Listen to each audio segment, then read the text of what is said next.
Welcome to the channel. I know many of you listen to these videos to relax or fall asleep, and I'm really glad you're here.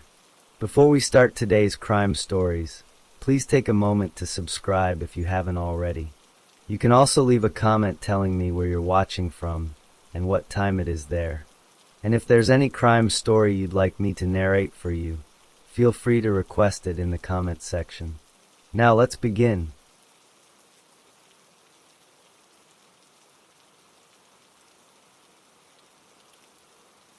Story 1. Moses Sithole was born on November 17, 1964, in a place called Vosloorus. Vosloorus was a township near the city of Alberton in South Africa. Townships were areas where black South Africans were forced to live under the country's old apartheid laws. These areas were often very crowded and had very poor services. His early family life was difficult. When Moses was just 5 years old, his father died. This left the family without its main provider. Then, a short time later, his mother left the home. She abandoned Moses and his brothers and sisters. She did not come back. This meant the children were left with no parent to care for them or give them food and shelter. Because there was no one to look after them, Moses and his siblings were sent to an orphanage. An orphanage is a home for children with no parents. He stayed in this orphanage for 3 years, from the age of 5 until he was about 8. Moses later said that this time was very bad. He said the people who ran the orphanage were cruel to the children. He said they treated the children poorly. As a teenager, Moses got into serious trouble. He was arrested by the police. He was accused of a very serious crime, rape. This means he was accused of forcing a woman to have sex with him. The case went to court. He was found guilty of this crime. Because he was found guilty, he was sent to prison. He spent 7 years in prison for this rape crime. Prison was a harsh and violent place. Life inside was very hard. He was released from prison as a grown man. Now he had the label of being a former prisoner. This made his life outside very difficult. Having a prison record made it almost impossible for him to find a proper job. No one wanted to hire him. He had no real education from his childhood, and he had no job skills. He moved from place to place, struggling to survive. He felt a deep and growing anger about how his life had turned out. He blamed the woman who had accused him of rape for all his problems. He believed that his 7 years in prison were unfair and had ruined his entire life. This is where his early life story ends. He is now an angry man with no job, no money, and no hope for the future. After his release from prison, Moses Sithole needed a way to find victims and to explain why he was meeting women. He thought of a plan. He created a fake charity organization. He called it Youth Against Human Abuse. He said the charity's purpose was to fight against child abuse. This was a lie. The organization did not do any real charity work. It existed only on paper. It was a trick. His plan was to use this fake charity to meet young women. He would place advertisements in newspapers. These ads said his charity was hiring people for office jobs. Many women were looking for work. They would see the ad and contact him for an interview. This is how he found his victims.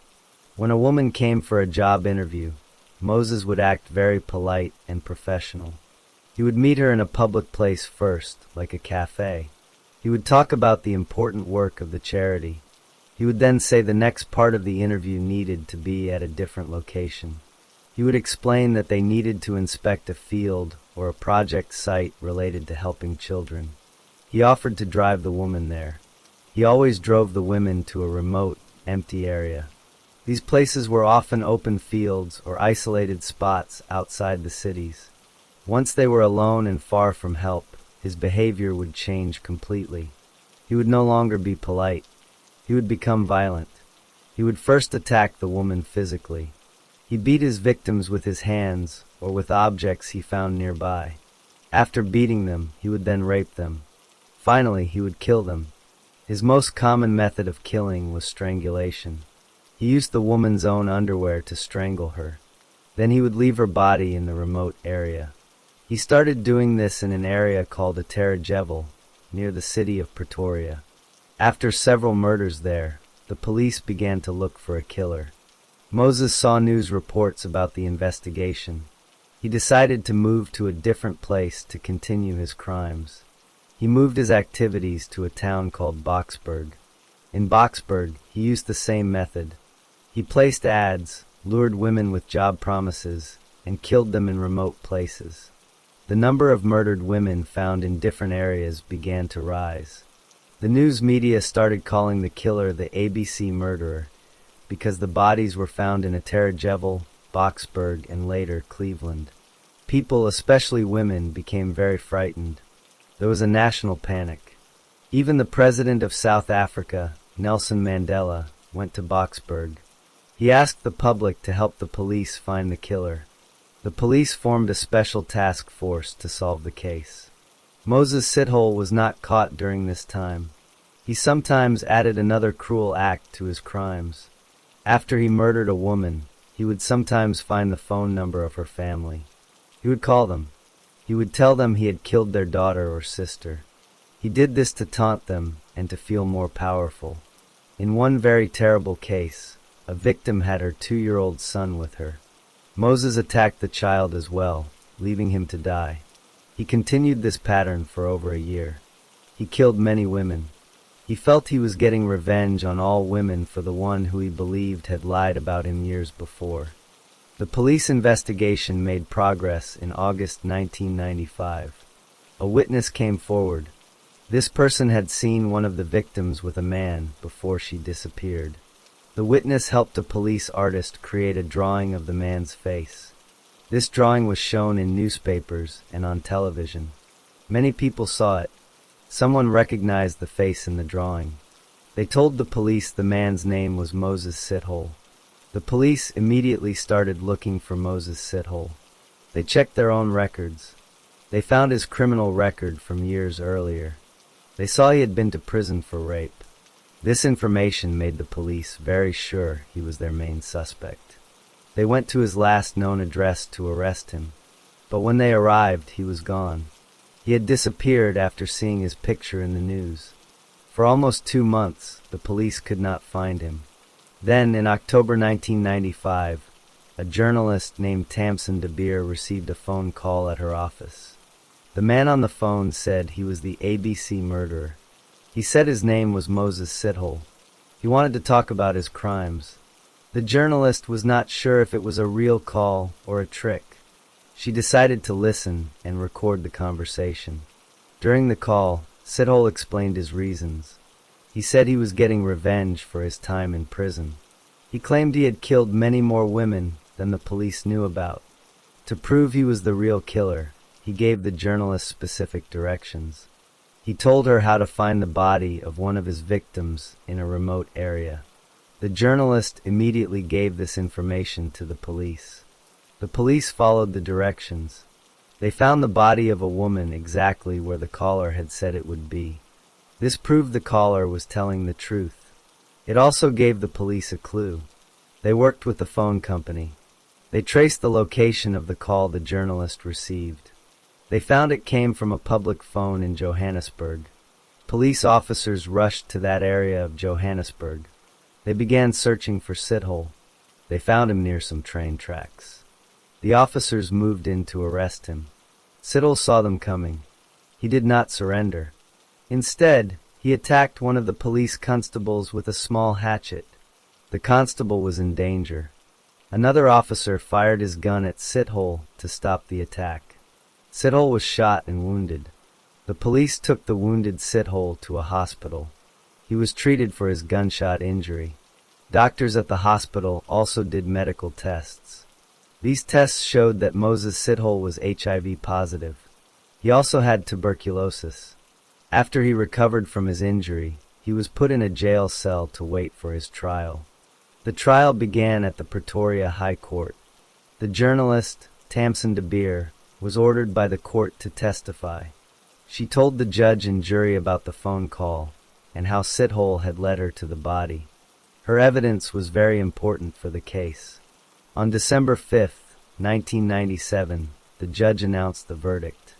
Moses Sithole was found guilty of 38 murders, 40 rapes, and 6 robberies. The judge, Justice David Kurlowis, gave him a separate sentence for each crime. He got 50 years in prison for each murder. He got 12 years for each rape. He got 5 years for each robbery. The judge ordered that all these sentences must be served one after the other, not at the same time. When added together, the total time came to 2,410 years in prison. The judge said Sithole must serve at least 930 years before he could ever ask for parole. This meant he would never be released from prison. The judge also stated that if South Africa still had the death penalty, Sithole would have received it. Moses Sithole was first sent to the maximum security section of Pretoria Central Prison.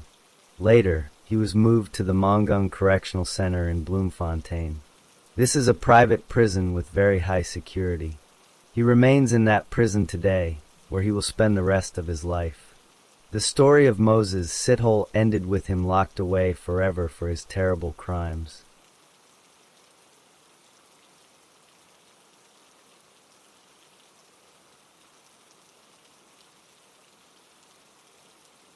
Story 2. Fritz Haarmann was born on October 25, 1879, in Hanover, Germany. He was the youngest of 6 children. His father, Ollie Haarmann, was a man with a bad temper. He had married Fritz's mother, Johanna, who was 7 years older than him. People said he married her mainly because she had some money. Ollie Haarmann was often unfaithful and had many affairs. Fritz was a very quiet child. He did not have many friends his own age. He preferred to stay away from other boys. Instead, he spent most of his time with his sisters. He liked to play with their dolls and sometimes even wore their clothes. He also enjoyed activities like sewing and cooking. He was his mother's favorite child, and she spoiled him. When Fritz started school in 1886, his teachers noticed he daydreamed a lot. He was well behaved but not a good student. His grades were poor, and he had to repeat 2 school years. When he was about 8 years old, a teacher sexually assaulted him. Fritz never talked about this event in detail later in his life. As a teenager, Fritz was thin but physically strong. He left school in 1894 with his parents' permission. First, he worked for a short time as an apprentice locksmith. Then, at age 15, he decided to join a military academy. He began his military training in April 1895. At first, Fritz did well in the military, but after 5 months, he started having sudden fainting spells. A doctor said he had something similar to epilepsy. Because of this, Fritz left the military in November 1895 and returned home to Hanover. He went to work in a cigar factory that his father owned. When he was 16 years old, Fritz began committing crimes. These crimes were of a sexual nature against young boys. He would trick the boys to go with him to hidden places like cellars. He was first arrested for this in July 1896. After more crimes, a court decided to put him in a mental hospital in February 1897.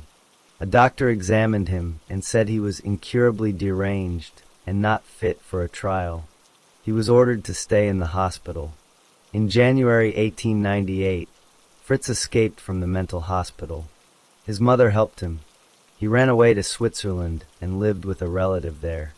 He worked as a handyman in a shipyard for 16 months. Then, in April 1899, he returned to Hanover. Back in Hanover, he met a young woman named Erna Lowert in early 1900. They had a relationship, she became pregnant, and they got engaged. Later in 1900, Fritz was called to do his compulsory military service. He joined the army in October. He was a good soldier and a sharpshooter. He later said this was the happiest time of his life. However, in October 1901, he collapsed during training. He began having dizzy spells and was in the hospital for over 4 months. The army discharged him in July 1902, saying he was unfit for service due to a probable mental illness. He received a small monthly pension. Fritz went back to live with Erna in Hanover. He tried working again in his father's cigar factory. He then sued his father for financial support, saying he could not work due to his health. His father fought the lawsuit and won. The next year, Fritz and his father had a big fight. His father tried to have Fritz put back in a mental hospital, but the court did not allow it. A doctor examined Fritz in May 1903 and said he was morally inferior, but not insane. With money from his father, Fritz and Erna opened a shop that sold fish. Fritz also tried to sell insurance, but failed. In 1904, the Army officially classified him as disabled, so his pension increased a little. That same year, Erna ended their engagement after Fritz wrongly accused her of having an affair. Because the fish shop was in her name, she told him to leave. From 1905 onward, Fritz lived mostly by committing small crimes. He was a thief, a burglar, and a con artist. Sometimes he got real jobs, but he always stole from his employers or customers. He served several short prison sentences for theft, fraud, and assault. He spent much of the time between 1905 and 1912 in jail. In late 1913, he was arrested for burglary. Police searched his home and found stolen items from many different crimes. He was found guilty and sent to prison for 5 years. He was released from prison in April 1918, after World War I had started. He first went to Berlin, but soon returned to Hanover. In August 1918, he rented a small, single-room apartment. He saw that Germany was very poor after losing the war. He began trading stolen goods at the Hanover train station. He made many criminal contacts this way. Even though the police knew he was a criminal and a homosexual, he started working for them as an informant around 1919. He did this so the police would not focus on his own crimes. He would trick other criminals, and then the police would raid his apartment to arrest them. To keep his cover, the police would arrest him too during these raids. Because of this, the police trusted him and let him spend a lot of time at the train station. Fritz Haarmann's first known murder happened in September 1918, shortly after he rented his apartment. The victim was a 17-year-old runaway named Friedel Roth. Haarmann met Roth and brought him back to his single room at 27 Sellerstrasse. After the boy disappeared, his friends told police they had last seen him with Haarmann. The police raided Haarmann's apartment in October. They did not find Roth, but they did find Haarmann with a half-dressed 13-year-old boy. Haarmann was arrested for the sexual assault of that boy and sentenced to 9 months in prison. He avoided going to prison for most of 1919. Later, Haarmann would confess that when the police raided his room, Roth's severed head was hidden behind his stove, wrapped in newspaper. In October 1919, Haarmann met an 18-year-old named Hans Granz at the Hanover train station. Granz had run away from home and was sleeping rough. Granz knew Haarmann was homosexual and approached him, intending to sell himself for money. Haarmann invited Granz to live with him. Granz became Haarmann's lover and also his partner in crime. Their relationship was unstable. Granz often manipulated Haarmann, and they would argue loudly. Sometimes Granz would move out, but Haarmann always begged him to return because he was desperate for Granz's company. Haarmann finally served his 9-month prison sentence from March to December 1920.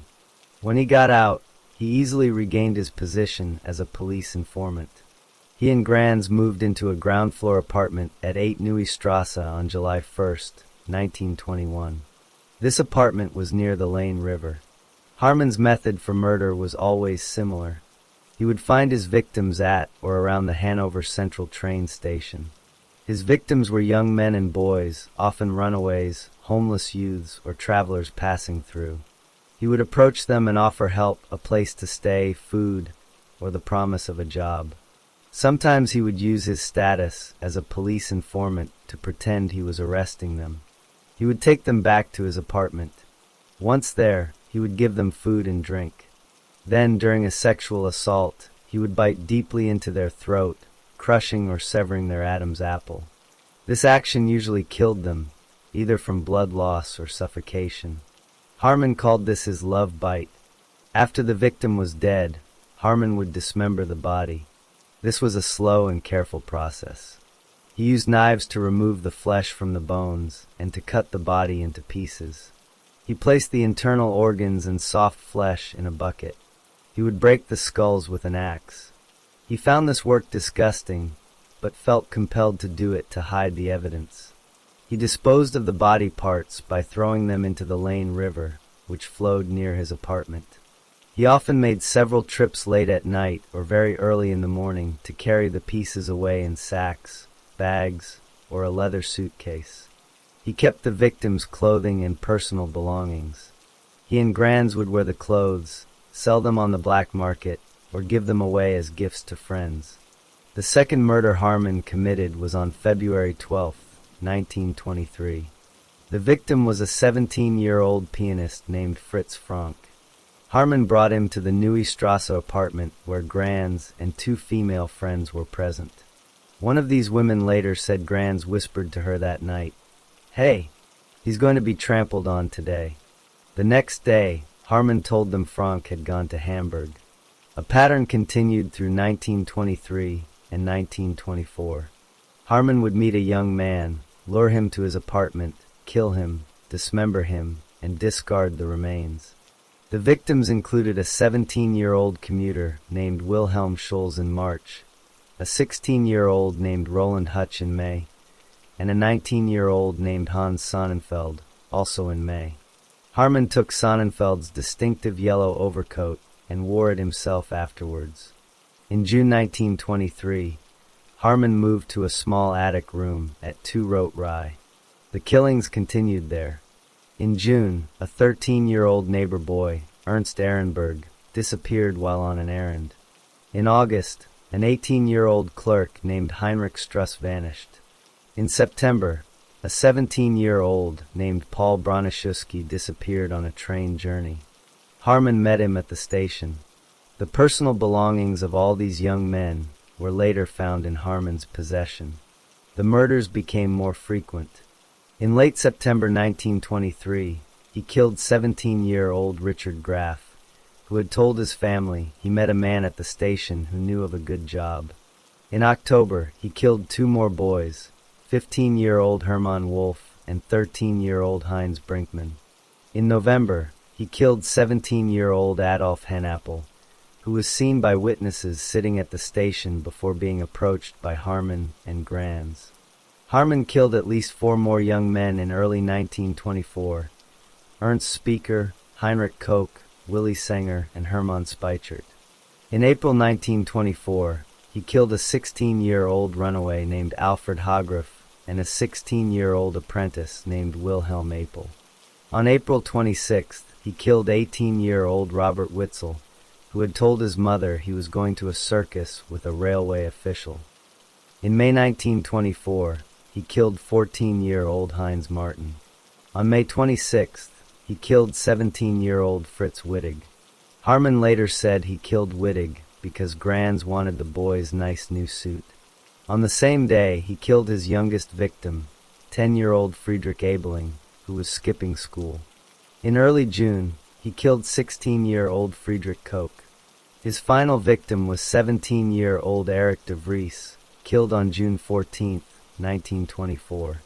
For this murder, Harmon did not use the river. Instead, he put the dismembered body parts in a leather bag and took them to a lake near the Herrenhausen Gardens, making 4 trips to dispose of everything. During this whole time, Harmon continued his daily life. He traded in stolen goods and contraband meat at the train station. He acted as a police informant. He visited his landlady and friends. He and Granz sold the victims' belongings. People who lived near him noticed strange things. They saw many different teenage boys going into his apartment, but rarely leaving. They saw him carrying heavy sacks late at night towards the river. Some neighbors bought cheap meat from him, which he said was pork or horse meat.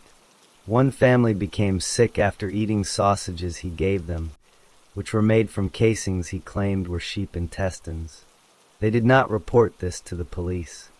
The crimes began to be discovered in the spring of 1924. On May 17th, children playing near the Lane River found a human skull. The police were unsure if it was from a murder or from a medical student's prank. On May 29th, a second skull was found near the river. Soon after, boys found a sack full of human bones in a field. On June 13th, 2 more skulls were discovered. One of these skulls had been scalped. All the skulls were from teenage boys and showed cut marks from a sharp tool. People in Hanover had been talking for over a year about the many young men who had gone missing. The discovery of the bones made these talks much louder. Newspapers wrote about the high number of missing teenagers. On June 8th, hundreds of regular citizens went to the riverbanks to search for more evidence. They found many bones and gave them to the police. The police then dragged a section of the Lane River through the city center.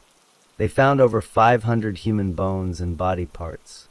A court doctor said these remains came from at least 22 different people, mostly males between 15 and 20 years old. The cuts on the bones showed the bodies had been carefully taken apart. The police immediately suspected Fritz Haarmann. They knew he was a homosexual with a long criminal record, including child molestation. He was also linked to the old disappearance of Friedel Roth from 1918. The police decided to watch him secretly. Because Haarmann knew many local officers, 2 young policemen from Berlin were brought in to follow him without being recognized. This surveillance started on June 18, 1924. On the night of June 22nd, the undercover officers saw Haarmann at the central station. He was arguing with a 15-year-old boy named Karl Frum. Haarmann then went to some police officers and insisted they arrest Frum for having false papers. When the police questioned Frum, the boy said he had been living with Haarmann for 4 days and that Haarmann had repeatedly raped him while holding a knife to his throat. Based on this, Haarmann was arrested the next morning for sexual assault. The police then searched Haarmann's small attic room at 2 Rote Rye. They found the floors, walls, and his bed covered in old bloodstains. Haarmann said this was from his job selling contraband meat. The police also interviewed his neighbors and past landlords. Many people said they had seen a stream of teenage boys visiting his rooms, but almost never saw them leave. 2 former neighbors told police they had once followed Haarmann late at night and saw him throw a heavy sack into the Lane River. The clothes and items from Haarmann's apartment were taken to the police station. Parents of missing boys from all over Germany were asked to look at them. Day by day, more items were identified. Mothers and fathers recognized their sons' coats, suits, watches, and keys. Haarmann first said he got the clothes from his used clothing business, or that boys had left them behind after consensual meetings. The case changed on June 29th. Clothes, boots, and keys found in Haarmann's room were positively identified as belonging to Robert Witzel, who had disappeared on April 26th. A skull found earlier was also identified as Witzel's. A friend of Witzel then identified Haarmann as the railway official Witzel was last seen with. Confronted with this proof, Haarmann broke down. Following the urging of his sister, who was present, he decided to confess. Haarmann confessed to murdering young men, biting their throats, and dismembering their bodies. He said he killed in a sudden sexual rage. He described his method. After killing, he would cut up the body, put the flesh and organs in a bucket, break the skull, and throw everything into the river. He said he found the dismembering horrible, but felt compelled to do it. He admitted to some murders, but was vague about others. He claimed he had killed between 50 and 70 people, but the police could only connect him to 27 missing boys. He also said that for some murders, like that of Fritz Wittig, Hans Granz had encouraged him because Granz wanted the victim's clothes. Based on Haarmann's confession and the evidence, Hans Granz was arrested on July 8th and charged as an accessory to murder. Haarmann was formally charged with 27 murders. In August, he was examined by psychologists who found him sane and fit to stand trial. The trial of Fritz Harman and Hans Granz began on December 4th, 1924. It was a major news event. Harman chose to defend himself. He confessed to 14 of the murders, but said he could not remember the faces of many victims. Granz pleaded not guilty. The court heard from 190 witnesses. Neighbors testified about seeing boys enter Harman's home, about buying suspicious meat from him, and about seeing him with sacks by the river. The bloody bed, the bucket, and the victim's belongings were shown as evidence. The trial also revealed that the police had ignored many warnings. 2 women had once brought a piece of what they thought was human flesh from Harman's kettle to the police, but an officer dismissed it as possibly a pig's snout. The police had trusted Harman as an informant and never seriously investigated him for the disappearances. On December 19th, the court gave its verdict. Fritz Harman was found guilty of 24 murders and sentenced to death by beheading. Hans Granz was found guilty of inciting the murder of Adolf Hanappel and sentenced to death.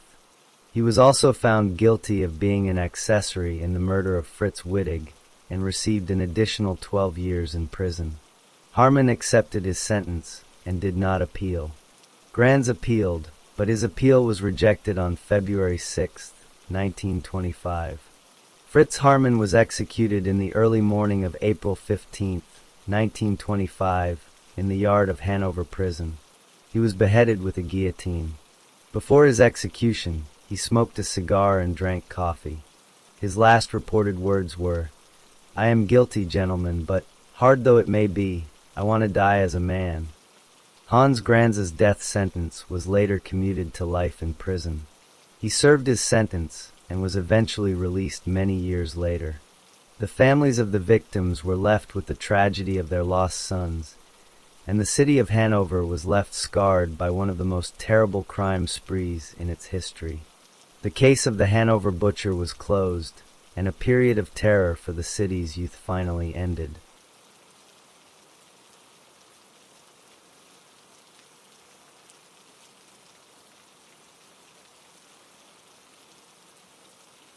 Story 3. Karl Denke was born on February 11, 1860, in a small village named Oberkunzendorf. This village was in a region called Silesia, which was then part of the Kingdom of Prussia. His parents were farmers. They worked on their own land to grow food and raise animals. The family was not rich, but they had enough to live. As a child, Karl was very quiet.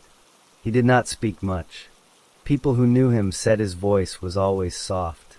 However, at home, he was difficult for his parents to manage. He did not listen well. When he started elementary school, he was one of the worst students in his class. He had trouble learning and did not do his work. This made his school years hard. When Karl was 12 years old, he ran away from home. The reasons are not clear. He may have been unhappy with his family or school life. He left his village and his parents. For a time, he had to find his own way in the world. This event ended his formal childhood. After he finished elementary school, Karl Denke needed to learn a trade. He became an apprentice to a gardener. An apprentice learns a job by working for someone skilled. He worked hard and learned how to care for plants and maintain gardens. This job gave him a way to earn money and live on his own. He built a life for himself through this work. When Denke was 25 years old, his father died. In many families at that time, the oldest son would inherit the family home and land. This is what happened. Denke's older brother got the family farm. Karl Denke did not get the property. Instead, he received a sum of money from his father's estate. With this money, Karl Denke decided to buy a piece of land for himself. He tried to become a farmer like his parents. However, he was not successful at farming. The farm did not produce enough, or he could not manage it well. After a short time, he decided to sell the land. He lost money on this attempt. Next, Karl Denke used his remaining money to buy a house on a street now known as Stowoa Street. His plan was to rent out the rooms to tenants for a steady income. He did this for some time, but the economy was bad. A period of high inflation made money lose its value. He could no longer afford to keep the house, so he was forced to sell it. Even after selling the house, Karl Denke did not leave. He made an agreement to stay living there. He moved into a small apartment on the ground floor, to the right side of the building. He needed a new way to make a living. He obtained a license to be a street vendor. He set up a small shop near his home. In this shop, he sold items made from leather. He also sold jars of preserved, boneless meat. The meat was not clearly labeled. During these years, Karl Denke became a familiar figure in his town, Münsterberg. He started volunteering at the local Lutheran church. His jobs were to carry the large cross during church services and to play the organ for the congregation. People in the town saw him as a kind and religious man. He was well liked. Many people in the community called him Papa Denke as a sign of affection and respect. However, in 1906, he suddenly quit his membership in the church. He stopped his volunteer duties there. His reasons for leaving were not known to the people in the town. He continued to live quietly in his small apartment and run his little shop. To his neighbors, he seemed like a harmless, older man who kept to himself. Karl Denke's small shop and his reputation as a charitable man gave him a perfect cover. He used his standing in the community to avoid suspicion. His crimes began for reasons that were never discovered. He started to target people who were less likely to be missed, homeless vagrants and poor travelers passing through the area. His first known victim was a woman named Ida Lohner in 1903. Denke likely used his offer of help, a meal, or a small payment to lure her into his private apartment next to the shop. Once inside, he would attack his victims by surprise. He used a heavy pickaxe, a tool with a sharp point on one end. He would strike them on the head to kill them quickly. After killing Ida Lohner, he faced the problem of disposing of a body. He decided to use the body for parts instead of trying to bury it or carry it away. Denke methodically processed the bodies in his apartment. He used his skills with tools to dismember the corpses. He removed all the flesh from the bones. He then separated the bones from each other. He cleaned the bones and kept them. He put some of the human flesh into large pots and tubs filled with a strong saltwater solution called brine. The brine cured and preserved the flesh like pickled meat. He rendered the human fat from the bodies and stored it in separate pots. Denke found a use for every part. He tanned the human skin, treating it to become leather. From this leather, he made practical items like shoelaces, belts, and braces for trousers. He sold these leather goods in his shop alongside items made from animal leather. He also sold the jars of preserved, boneless meat from his shop. He advertised this meat as pickled pork to his customers in Münsterberg and the nearby city of Breslau. People bought and ate it, not knowing what it really was. He killed his next known victim 6 years later, in 1909. Her name was Emma Sander, and she was 25 years old. Another man, a slaughterhouse worker named Eduard Trautmann, was later arrested and found guilty of her murder. The police did not connect her death to Denke at all. Trautmann went to prison for this crime. Denke kept a careful written record of his actions. In a private ledger, he wrote down the names of the people he killed. He wrote the dates of their deaths next to their names. This list was his private account. He did not tell anyone about it. His method was always the same. He would find a person who needed help or money. He would offer them a small job, like writing a letter, for a payment of 20 pfennig. He would invite them into his apartment. When the person was distracted, he would lift the hidden pickaxe and try to hit them in the head with one powerful blow. If the blow was fatal, he would then lock the door and begin his gruesome work. The sounds from his apartment did not alarm his neighbors, as he was known to sometimes work on leather or other projects at home. He continued this pattern for years. His last recorded victim in the ledger was a man named Rokas Pollock. The people he killed simply vanished. Because they were often travelers or homeless, no one in the stable community reported them missing to the local police. Denke's friendly public face, his age, and his church history made him an unlikely suspect. The police had no reason to search his home or question him deeply about anything. On December 21st, 1924, Karl Denke attempted to kill a homeless drifter named Vincenz Olivier. Denke used his usual method. He approached Olivier and offered him 20 pfennig to write a letter. A townswoman had directed Olivier to Denke, knowing him as a charitable person. Olivier agreed and went into Denke's apartment. He sat at a desk with pen and paper. Denke began to dictate a strange sentence. "Adolf, you fat slob." Olivier became confused and turned around. He saw Denke raising a pickaxe to strike his head. Olivier moved quickly. The pickaxe did not hit its target squarely, but cut a deep gash into the side of Olivier's head. Olivier fought back, wrestled the pickaxe away from Denke, and ran out the front door screaming for help. Neighbors heard Olivier's screams and saw his bloody wound. They called the local authorities. The police arrived and listened to Olivier's story. However, Karl Denke was a respected man in the town. The police found it hard to believe Papa Denke was a murderer. They thought Olivier, a homeless man, might be making up a story to cause trouble or get money. Instead of arresting Denke, the police arrested Vincenz Olivier. They charged him with vagrancy, which means living as a homeless beggar, and with causing a public disturbance. Olivier was taken before a judge. He told the judge his story again. The judge thought the story was too specific and strange to be completely invented. The judge also noted the serious wound on Olivier's head. This wound matched the story of an attack with a sharp tool. The judge did not dismiss the case. He ordered the police to investigate Olivier's claims properly. He told them to question Karl Denke and to look at his apartment. The police followed the judge's order. They went to Denke's apartment and took him to the police station for questioning. They put him in a holding cell while they prepared to interview him. A few hours later, before any interrogation could begin, a guard found Karl Denke dead in his cell. He had used a ligature, made from his own handkerchief and shoelaces, to hang himself from a bar in the cell. He was dead by the time the guard discovered him. Denke's suicide immediately changed the situation. It made the police think Olivier's story might be true. Why would an innocent man kill himself? The police now obtained a warrant to search Denke's apartment thoroughly.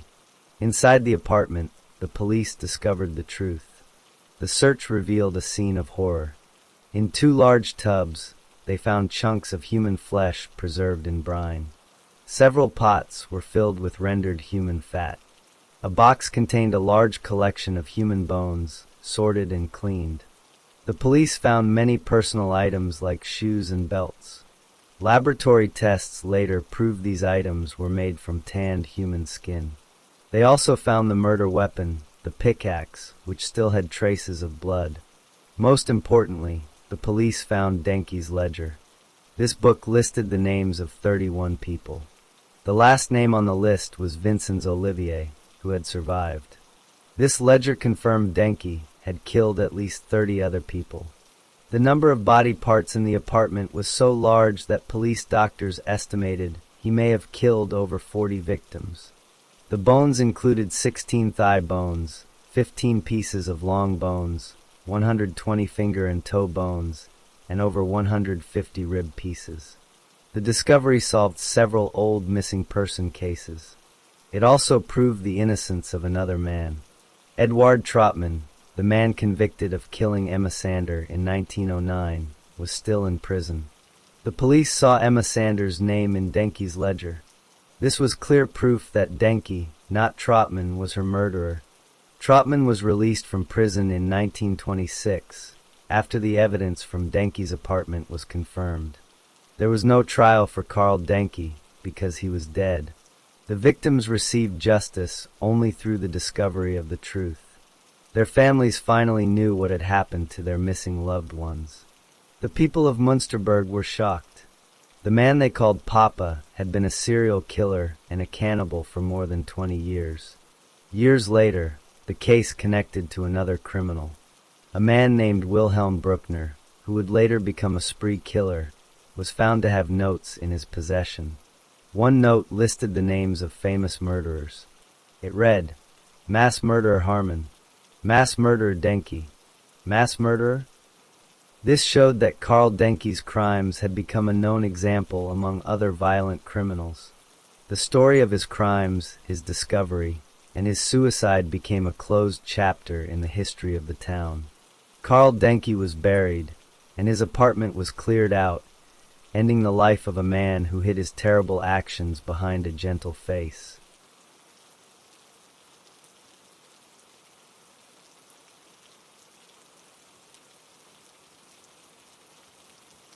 Story 4.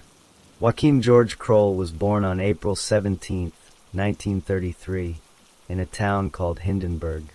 This town was in a region of Germany called Upper Silesia. He was the sixth of 9 children. His father worked as a miner. The family was very poor. There was never enough money for food or nice things. When Joachim was a child, World War II happened. His father was taken as a prisoner of war. This meant Joachim's father was gone for many years. Joachim's mother was left alone to care for all 9 children. This was a very hard time. The family was often hungry. After the war ended, the family had to leave their home. They moved to a different part of Germany called North Rhine-Westphalia. They lived in a small, crowded apartment. Joachim was a very quiet and shy boy. He did not know how to talk to other children. He had no friends at school. He was often alone. He did not do well in his classes. He stopped going to school at a young age. He never learned a proper trade. As a teenager, he got simple jobs doing manual labor. He worked on farms sometimes. He was not a strong worker and often lost his jobs. He continued to live with his mother even as he became an adult. He did not have a social life. He never had a girlfriend. He did not go to pubs or meet people. His only close relationship was with his mother. He depended on her for everything. She cooked his meals and cleaned their home. In 1955, when Joachim was 22 years old, his mother became sick and died. This was a major event in his life. After his mother died, Joachim was completely alone. He had no one to take care of him. He had to learn to cook and clean for himself. He did not handle this change well. He moved to a city called Duisburg to find work. He got a job as a toilet attendant for a big company. This job was to clean public toilets. Later, he got another job as a cleaner for a different company. He lived in a small, cheap apartment on Friesenstrasse Street. He lived there for many years. He was a quiet neighbor who kept to himself. His habits were simple and strange. He collected old magazines and junk. He was very careful with his money because he did not earn much. He bought only the cheapest food, like potatoes and cabbage. He walked or rode a bicycle everywhere. He did not own a car. He was a man that nobody noticed. After his mother's death, Joachim Kroll was alone and very angry at the world. He felt a strong urge to hurt someone. He did not plan his first crime for a long time. Instead, he acted on a sudden impulse. On February 8, 1955, he was in a town called Luttinghausen. He saw a 19-year-old woman named Irmgard Strell. She was walking alone. Kroll followed her.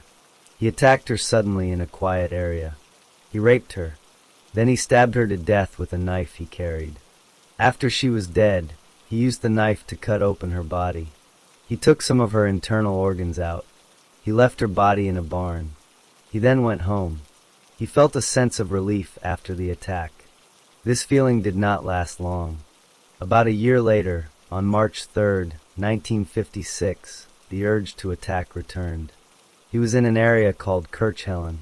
He saw a 12-year-old girl named Erika Schletter. She was walking home. He approached her and used a trick to get her to come with him. He told her he needed help finding a lost dog. When she was in an isolated place, he attacked her. He raped her and then strangled her with his hands. He left her body in the woods. He went home afterwards and felt calm again. He did not kill again for 3 years. He continued his normal life, working his cleaning job. But the urges kept coming back. On June 16, 1959, he attacked a 24-year-old woman named Clara Frieda Tesmer near the Rhine River. He strangled her. The police found her body. They arrested a different man for this crime, a mechanic. That man was so upset by the false accusation that he killed himself in his jail cell. Kroll read about this in the newspaper. He saw that the police had arrested the wrong person. This made him feel safe. He believed he would not be caught. Just over a month later, on July 26, 1959, he attacked again in Essen. He killed a 16-year-old girl named Manuela Note in a city park. He strangled her. After she was dead, he did something new. He took a knife and cut slices of flesh from her thighs and buttocks. He wrapped this meat in newspaper and took it home. He cooked it and ate it later. He found that he liked it. He also found that he enjoyed being with the bodies after death. From this point on, his crimes always followed the same pattern: strangulation, then rape after death, then cutting away meat to eat. He moved to Duisburg and got a new apartment. In his new city, he felt unknown and safe to continue. On April 23, 1962, he killed 13-year-old Petra Gysi in Dinslaken. He strangled her. Again, the police arrested an innocent man. This man was put on trial and sent to prison for the murder. Kroll saw that his crimes were blamed on others. This made him more confident. He killed 2 more young girls that same year, Monika Tafel and Barbara Bruder. After killing Monika, he again took flesh from her body. Barbara Bruder's body was never found. With each crime, Kroll became more careful. He always killed in a different town or city. He used his bicycle or public trains to travel to these places. He never used a car. He never spoke to his victims for long. He would use a simple lie or just attack them suddenly. He always strangled them with his hands, which left no weapon behind. His only attack on a man happened on August 22, 1965. He saw a young couple, Hermann Schmitz and Marion Wien, sitting in a parked car at night. He wanted to attack the woman. He opened the car door and tried to pull her out. The man, Hermann, fought back to protect his girlfriend. Kroll took out his knife and stabbed Hermann to death. The woman, Marion, screamed and ran away into the dark. Kroll could not catch her. He ran away instead. This failed attack scared him. He did not kill anyone for almost a year after that. The urges returned. He killed Ursula Rolling, 20, in a park in September 1966. Again, the police suspected the wrong person. Ursula's boyfriend was so distressed by the police questions that he later killed himself. Kroll continued to feel safe from capture. He began to target younger children.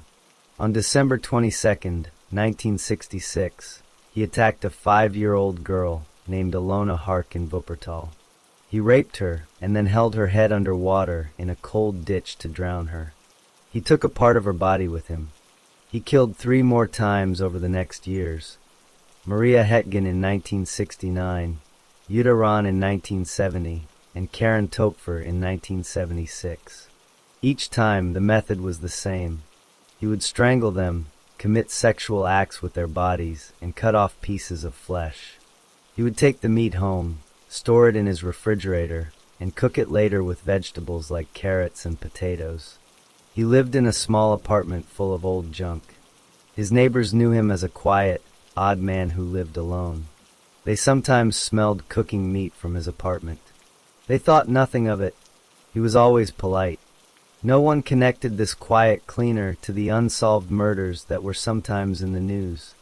His final crime was on July 3, 1976, in his own city of Duisburg. He saw a 4-year-old girl named Marion Ketter playing outside alone. He took her by the hand and led her away. He took her to his apartment. This was a big risk. He had never brought a victim to his home before. Inside his apartment, he strangled her. He then placed her body in his bathtub and cut it into pieces. After killing Marion Ketter in his apartment, Joachim Kroll began to dispose of her body. He cut the body into pieces in his bathtub. He placed some pieces, like a hand and part of an arm, into a pot of water on his stove. He turned on the heat to cook them.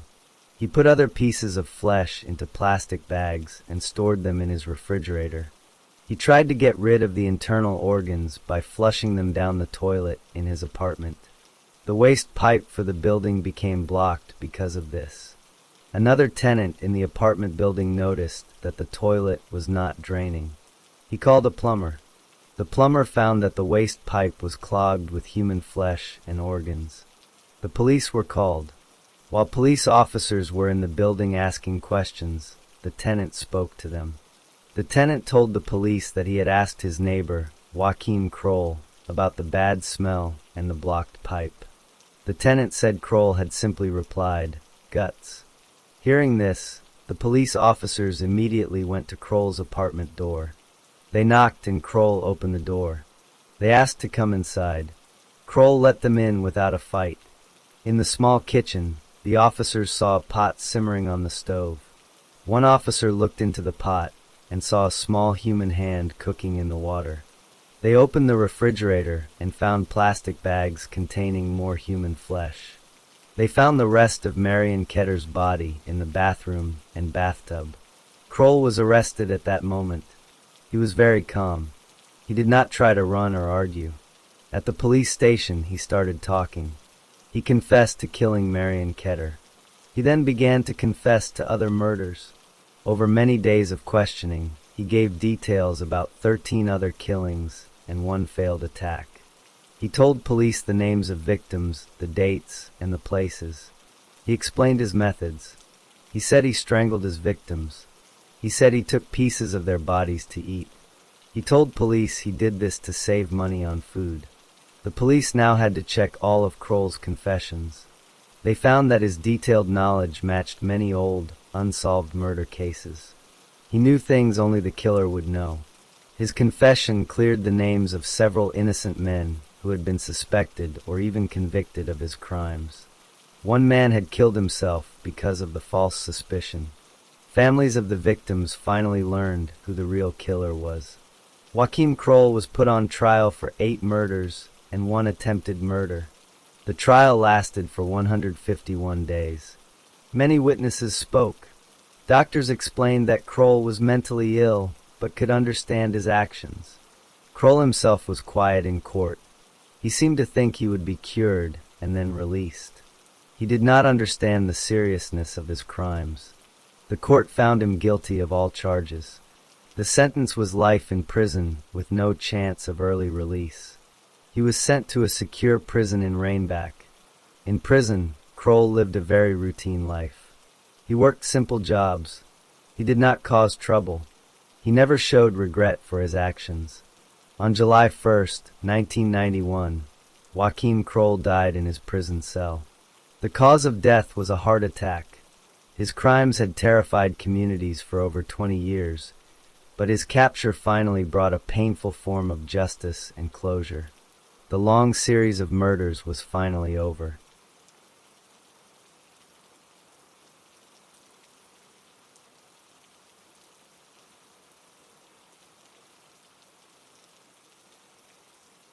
Story 5. Ahmad Siraji was born on January 10, 1949, in a village outside Medan, the main city of North Sumatra in Indonesia. His family was poor and lived in a small house. His father was a farmer and also worked as a dukuan.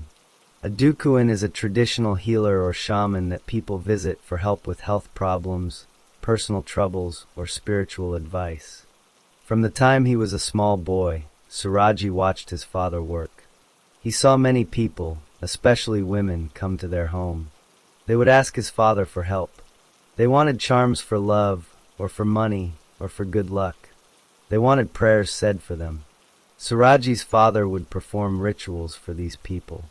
Siraji was always nearby, observing everything. He saw how the people respected his father. He saw how they sometimes paid his father with money, or with gifts like food. Siraji did not go to school for a long time. He only learned the basics of reading and writing. His family needed him to work, so he stopped his education early. As a teenager, his job was to take care of the family's cattle. He would lead the cows to graze in the fields. He also helped with work on their small farm. This was hard work under the hot sun. He did not have many friends. He was a quiet boy who kept to himself. When Suraji became a young man, his father passed away. After his father's death, Suraji continued the work of a cattle breeder. He took over the care of the animals. He also got married. He married a woman from his village. Later, he married 2 more women. All 3 wives were sisters from the same family. This was unusual, but accepted in his local culture. He lived with his wives in a house near the sugarcane fields. People in the village knew Suraji's father had been a Dukuan. As Suraji grew older, some people began to come to him for help, too. They remembered him as the son of the healer. At first, he gave simple advice. He would say prayers for people. He started to learn more about herbs and rituals. Slowly, he began to think of himself as a Dukuan like his father.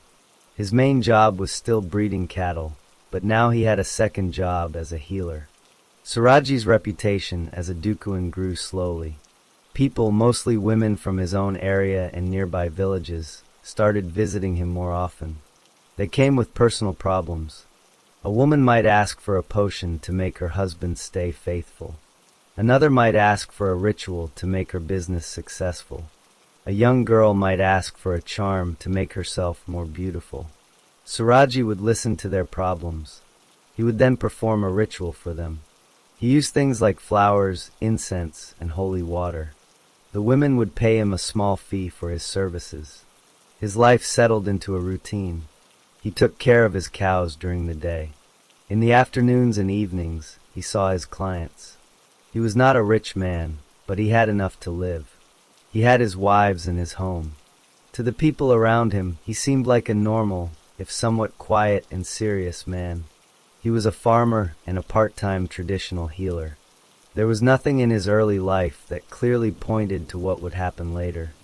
After his father's death, Suraji began to have strange dreams. In 1986, he had a very powerful dream. In this dream, his father's spirit appeared to him.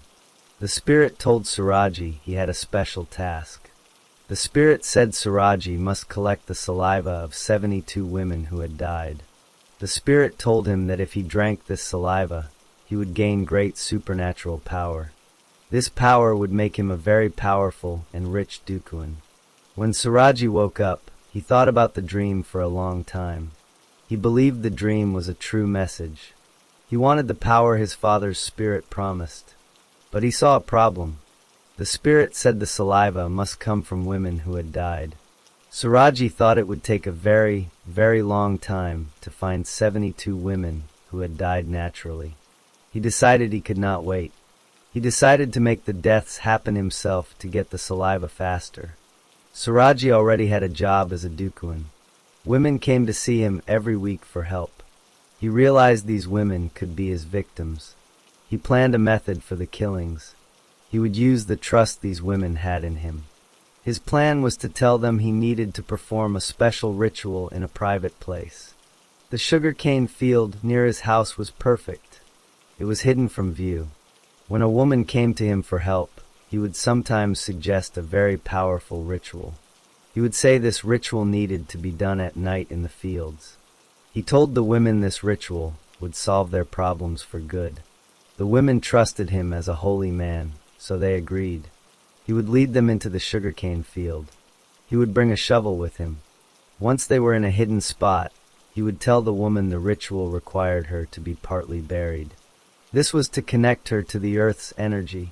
He would dig a hole. He told the woman to stand in the hole.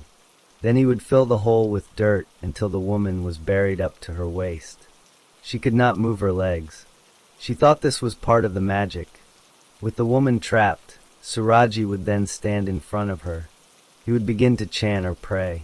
Then, he would move behind her. He would take a piece of cloth or sometimes his own hands. He would wrap the cloth around her neck. He would then pull it tight, strangling her. The woman could not fight back because she was buried in the ground. He would keep pulling until the woman died. After the woman was dead, Suraji would then complete the ritual from his dream. He would open the woman's mouth. He would collect her saliva. Then he would drink it.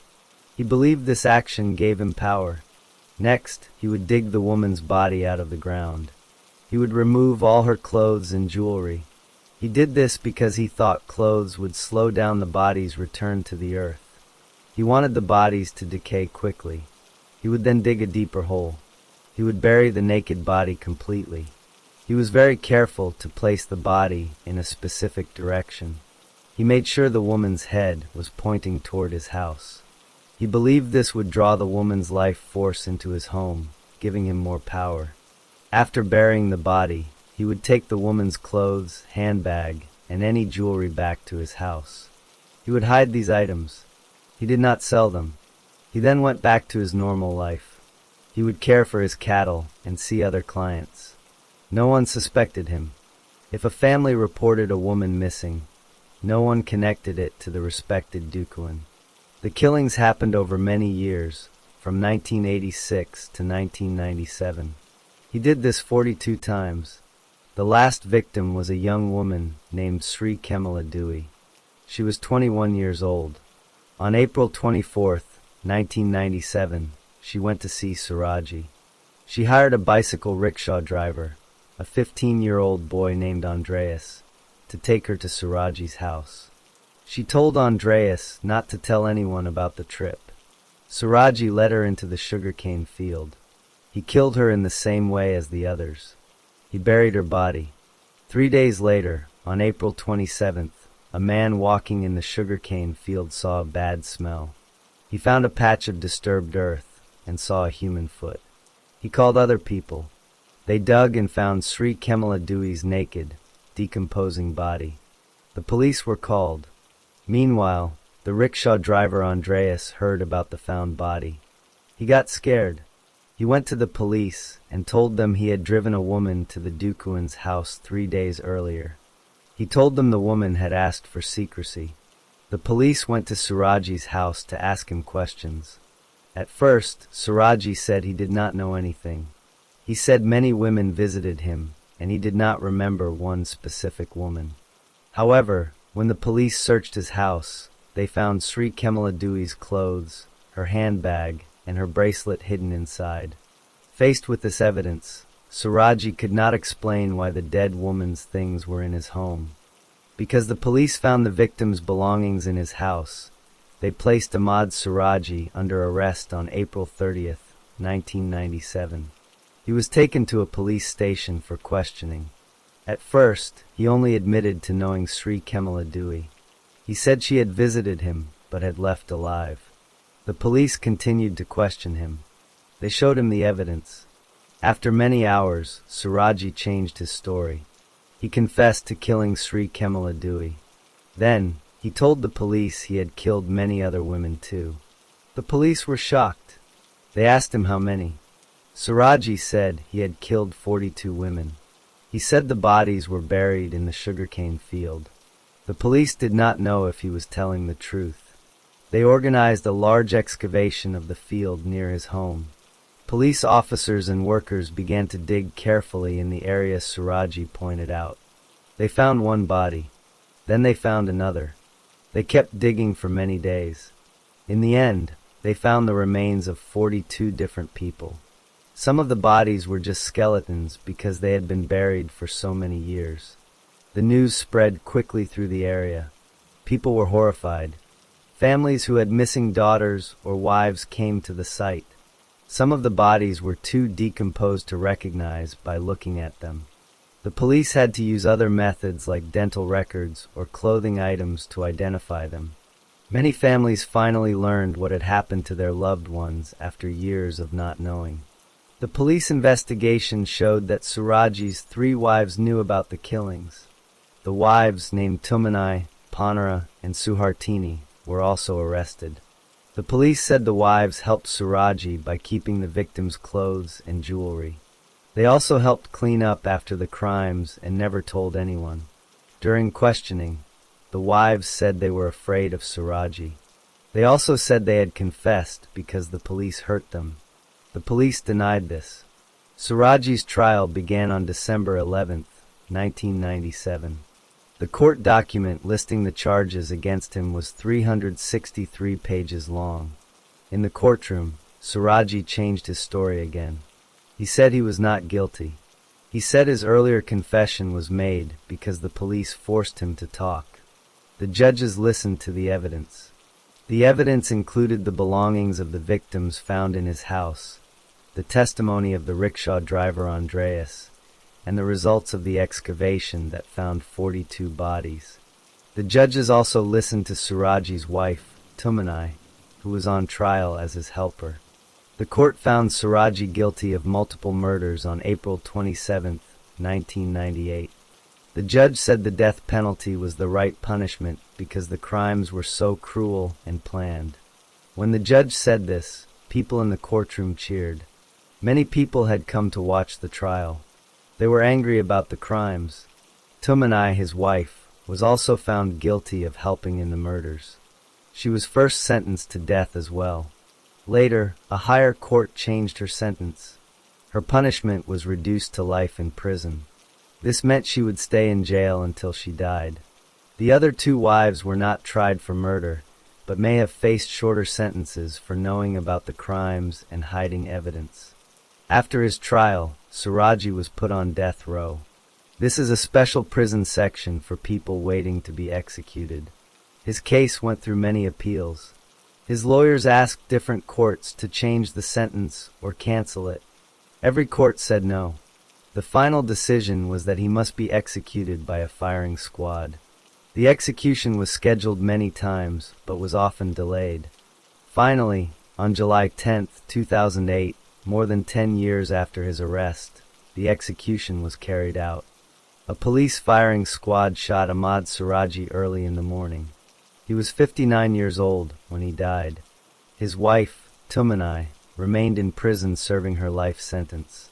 The families of the victims finally saw justice done, though it did not bring their loved ones back.